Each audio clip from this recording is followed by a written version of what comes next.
নাগরাকাটায় BJP সাংসদ খগেন মুর্মু এবং বিধায়ক শঙ্কর ঘোষের ওপর হামলার ঘটনায় জলপাইগুড়ি জেলা পুলিশ ইতিমধ্যেই 4 জনকে গ্রেপ্তার করে কোর্টে পেশ করল।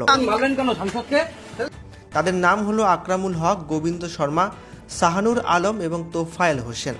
বৃহস্পতিবার তাদের জলপাইগুড়ি জেলা আদালতে তোলা হলে বিচারক 3 দিনের পুলিশি হেফাজতে থাকার নির্দেশ দিয়েছে।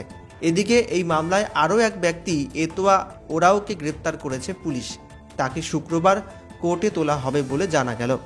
অন্যদিকে আলিপুরদুয়ারের কুমারগ্রাম বিধানসভা কেন্দ্রের বিজেপি বিধায়ক মনোজ কুমার ওরাওয়ের উপর হামলার ঘটনাতেও এক ব্যক্তিকে গ্রেপ্তার করা হয়েছে এদিন। মনোজ ওরাও অভিযোগ করেছিলেন ত্রাণ বিলি করতে গিয়ে হঠাৎ বিক্ষোভ শুরু হয়। মারলেন কেন সাংসদকে? মারলেন কেন? মারলেন কেন? এই যে সেদিন মারলেন কেন?